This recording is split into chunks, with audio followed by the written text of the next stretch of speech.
Okay, so Vanessa, you have talked to me a lot about your struggles with your daughter getting up in the morning and going to school. You have continued to tell me a couple things that you've tried, you want to try going forward. How are you feeling right now in this moment about this? Well, I feel a little more hopeful, especially since we had discussed the like positive reinforcement opposed to just the punishment. I'm gonna have to really think about what would be a good, productive, positive reinforcement for her. I've thought about this, when you said earlier about the positive reinforcement, and I've really thought, like, have I done that? And in my mind, I have, in the sense that, I allow her to do things over the weekends. I give her and all her little friends rides places. I'm that mom that's I want to make sure she gets there and back safe. So, or it's my control issues. I don't know what it is. But either way, I always come through for her.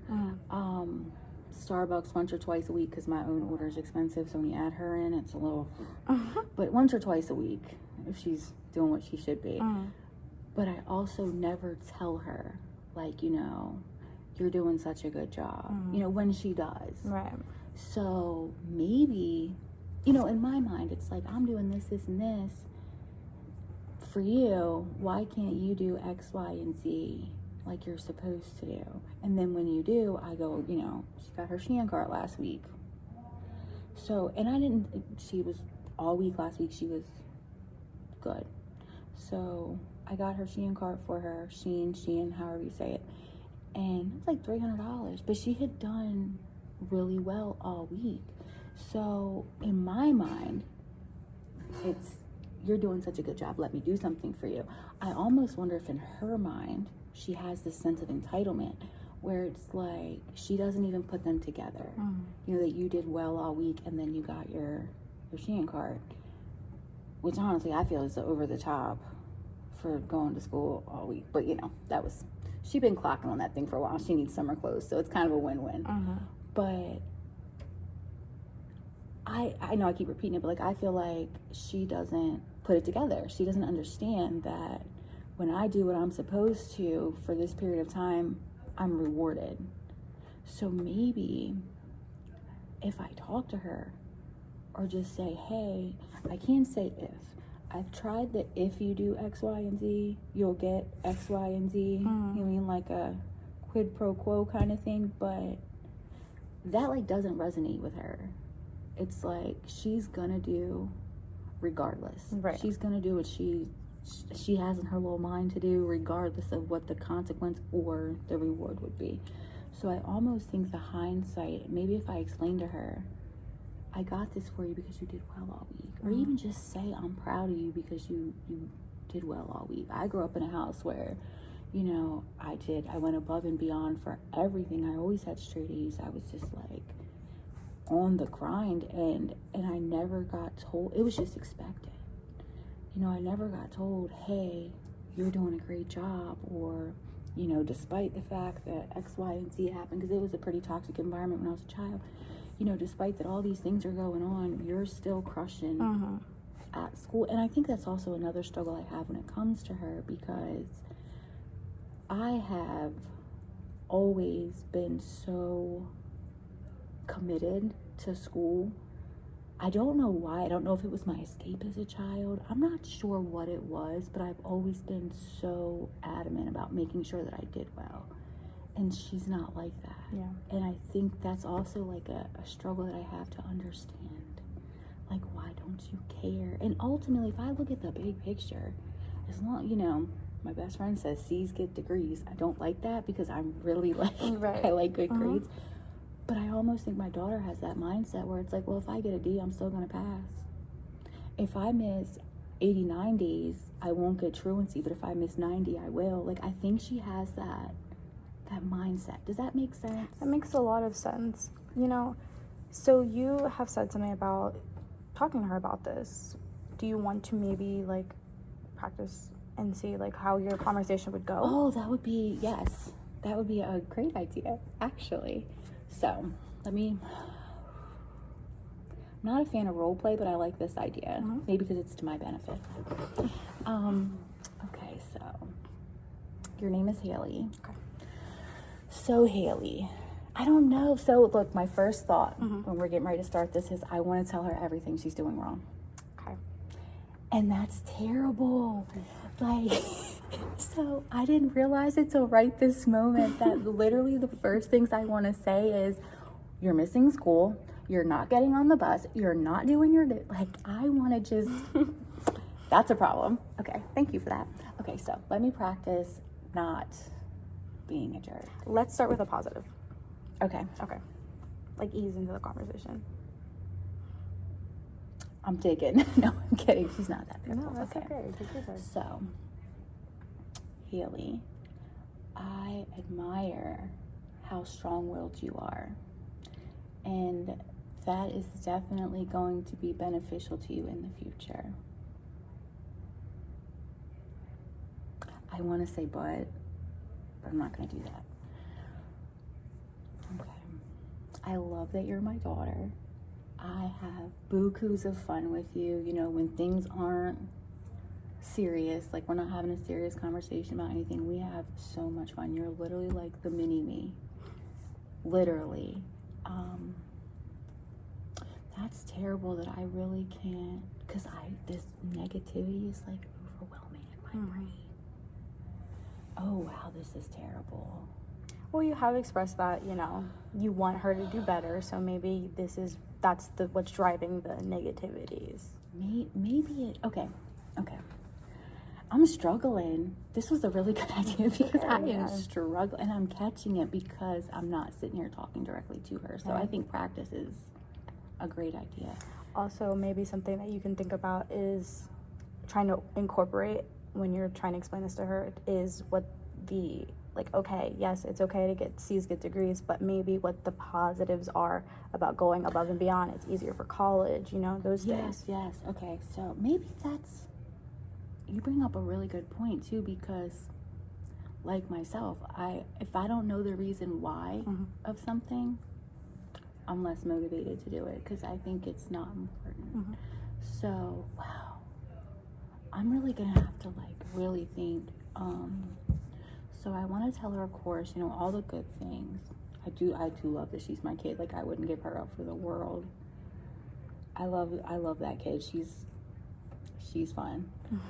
She's a handful, but she's fun. So my only concerns with her are really when it comes to meeting her responsibilities. In the grand scheme, I'm trying to stay in role play, but I'm really trying to like process all this. So in the grand scheme of things, to take a step back outside of my micro focus on my kids, specifically Haley right now. If I look at just her school, what the other kids are doing and struggling with, and they've had like 4 pregnancies, and this is middle school, I really can't be so upset, you know. And then if I step out and just look at all teenagers in general, if my biggest problem is my daughter missed the bus this morning, or she continuously misses the bus, but she still does overall okay, should I really be so... Maybe I should be more appreciative, because she's not a bad kid. She just, you know, just doesn't do things how I would like her to do them. Or maybe she just doesn't understand. Okay. I'm processing a lot, just so you know, sitting here thinking about all this. We also don't want to take away from the fact that, you know, this is something that is important to you. So while, you know, in the grand scheme of things, she is doing better or whatever, it doesn't take away from the fact that you want these things. You have these expectations for her. So absolutely. I think I struggled too because growing up it was, you know, this is what was expected of me, and I would feel so awful if I let someone down. And that's definitely contributed to some issues as an adult that I've had to work through. But she doesn't experience that.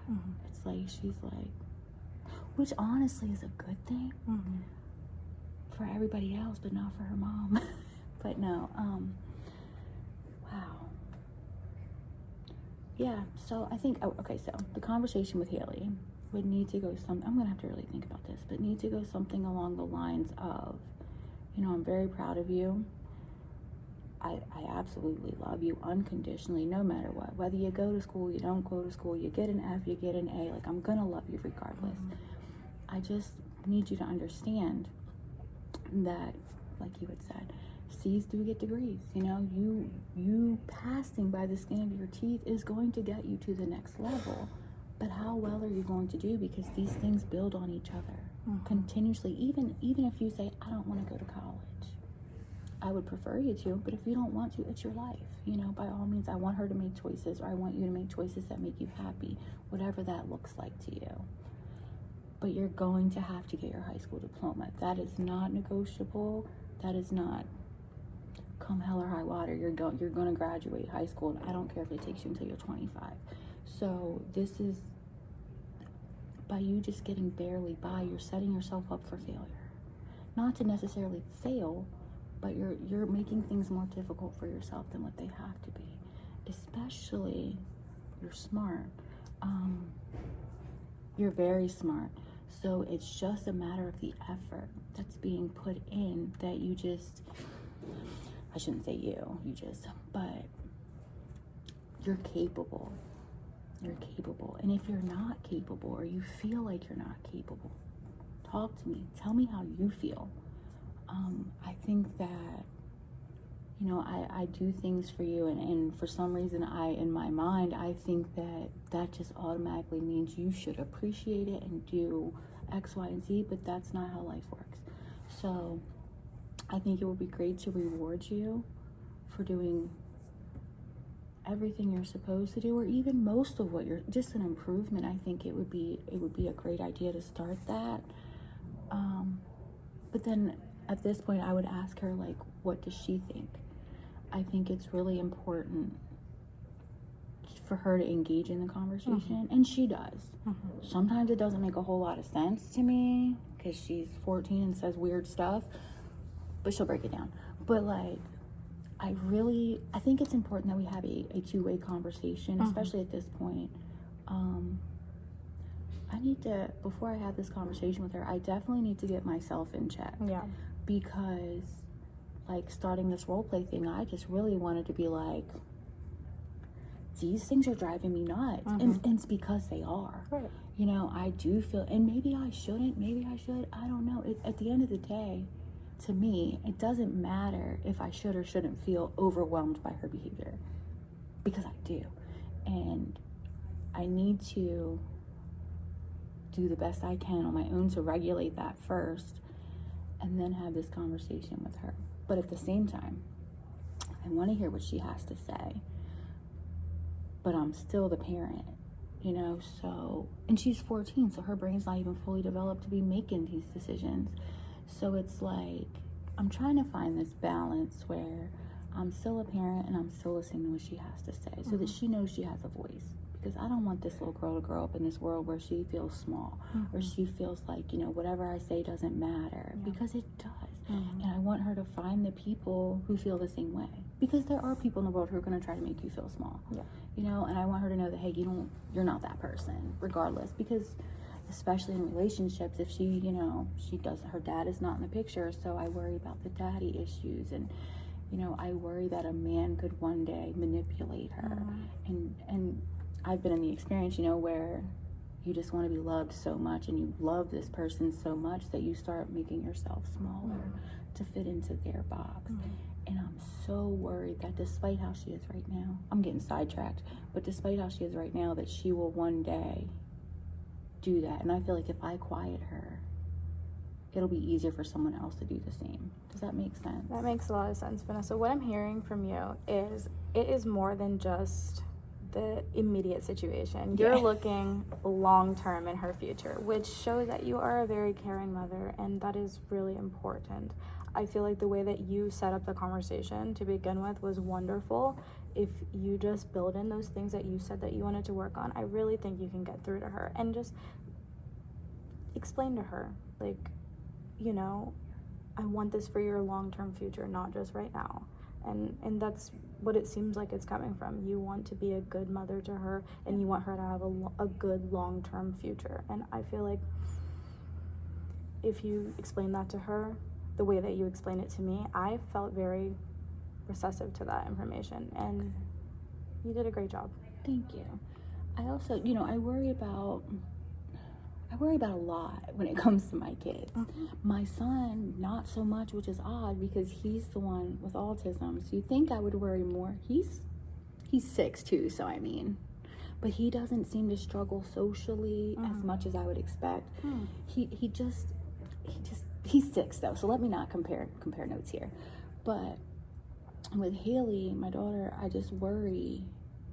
Not even like, I don't have an expectation of what her life looks like, and I think that again stems from my parents had laid out my whole life for me, and this is what I was going to do, and this was how I was going to do it, which I now realize was to try to help me out, but that wasn't where my heart was. Wasn't my plan. It caused a lot of resistance and a lot of problems. So I think with both my kids, really, I want them to just really have the freedom to make their own choices, and especially when it comes to their long-term future, like what they want to do for a career. If my daughter came to me and told me she wanted to be a stripper, I would not be mad at her once she's 20 or 25 or 30 or never, but I wouldn't like it. You know what I mean? I'm not saying that I support that and that's what I want her to do, but I would just want her to know these are the consequences of that action. If that's the choice you want to make, I don't go to strip clubs, so it's not going to bother me. But, ultimately it's her choice, and I don't want her to make that choice. But just for an example, this is the risk that comes with it. This is the benefits involved. It's very dangerous, just make sure she's fully aware of the choice that she's making is kind of the point I'm making. If she wants to be a lawyer, I'd be pretty excited because I think that's fun. But I also realize it's not my life. It's hers. And so I don't set this expectation, or I don't expect you to get straight A's. I just expect you to do what you need to. Maybe I feel like it's not a lot. Maybe she feels like it is. I don't know. Yeah. Regardless how she feels like it's a lot or not, you got to do what you got to do, and that's life. Right. You have a clear, maybe not expectation of what you want from there, but you have the expectation of what you don't want. Right. And that's great. I mean, as a parent, that's great. And I think also a lot of this is coming from kind of your past, which we can definitely explore more in our next session. So I think this is a good stopping point for this session. And I look forward to seeing you next week. And we can, in the meantime, we can just, when you go home, really think about, where this is coming from internally and how you're going to approach this. That sounds great. Okay. I have a lot to think about. Thank you. Yeah, of course.